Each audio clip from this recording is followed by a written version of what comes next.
areas or yung mga parte ng katawan naming mga babae and even parte din ng katawan ng mga kalalakihan ang best to explore gamit ang ating bibig at ang ating dila. Ito ay usapang mag-asawa lamang. Bakit nga ba importante na ini-incorporate natin or isinasama natin ang bibig at ang dila during our sex? Malamang, madalas, nakagamit mo ang dila mo, which is good thing para sa inyong mag-asawa. Pero kapag iniisip mo palang nagagamitan mo siya ng iyong maiinit na labi at dila, intentionally kapag kayo ay nagtalik, once na ginagawa mo na ito, nababago na yung vibe. You really thinking about using your tongue to enhance every sensation possible. Dahilan yan kung bakit biglang nagbabago ito kapag nasa action na dahil ang surface or paligid ng tongue natin is textured, which is better way of saying that it adds some nice friction. Iba yan kesa sa ino-offer ng iyong kamay, ng iyong labi, or other part ng katawan mo. Very smooth kasi ang dila, kaya maganda ang friction na maibibigay niyan sa mga erogenous zone ng katawan natin. At may kasama pang self-lubricating yan. Every part of the body is pwede naman natin explore yan gamit ang ating dila at bibig. Pero, syempre kinakailangan na palaging i-communicate ninyo yung mga partner ninyo bago kayo makapag-engage sa ganitong gawain. Kailangan na i-start ninyong i-discuss sa mga partner ninyo kung ano yung mga erogenous zone na gusto ninyong tamaan ng dila at labi nila. Kung sa neck ba, sa collarbone, sa labi, or labi sa baba. Pag-usapan nyo rin dapat kung ano yung mga boundaries lang ng yes and no na i-touch. General rule of thumb.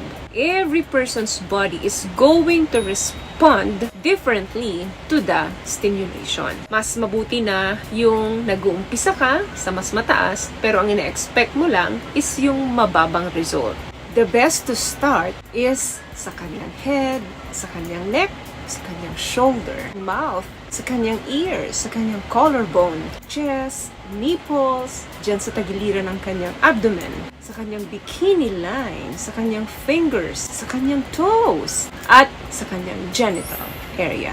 Yan yung mga parte ng mga erogenous zone ng mga kababaihan na gustong-gusto namin na nadadaanan ng inyong labi at ng inyong dila.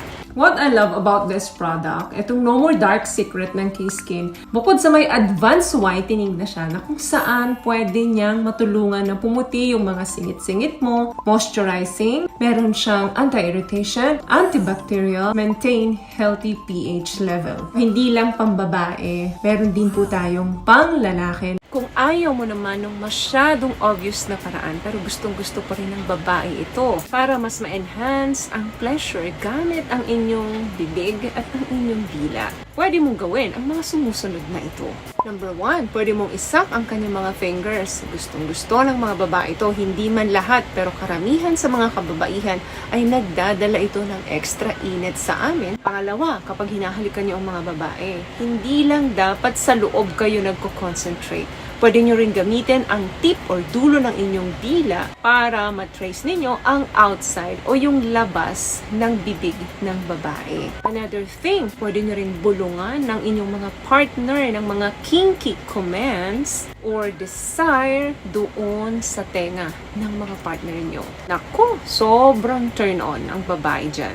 Huwag nyo lang gagawin yan, yung tipong busy yung partner nyo, bigla nyong bubulungan. Baka mainis sa inyo yan. Make sure na kapag ginagawa mo yan, alam na niya na merong nagbabadyang action sa mga susunod. Another thing, tracing the outline of the ears. Hanapin mo yung paligid ng kanyang tenga gamit ang iyong mainit na bibig at ng dila. Ang tamang paggamit ng mga dila ninyo sa aming mga babae ay isang sign or signal na nagbibigay pahintulot sa inyo na ready or i-ready na namin ang sarili namin. Dahil may bakbakang mangyayari after. Another thing, pwede nyo rin gamitan ng inyong mga dila before penetration or pwede nyo rin i-penetrate yan doon sa kanyang area. Another thing, pwede nyo rin gamitin ang inyong bibig at dila para kilitiin ang kanyang vulva lips, yung labi ng kanyang down there. See, napakahalaga na i-incorporate natin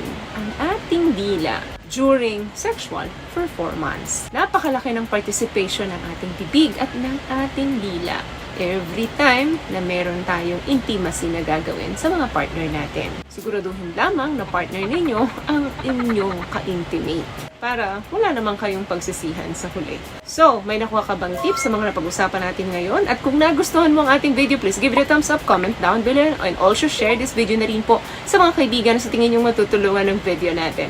Once again, palagi po kayong mag-iingat at palagi po kayong manalangin. Thank you guys for watching and see you in our next one. Always love yourself and be a blessing. Bye!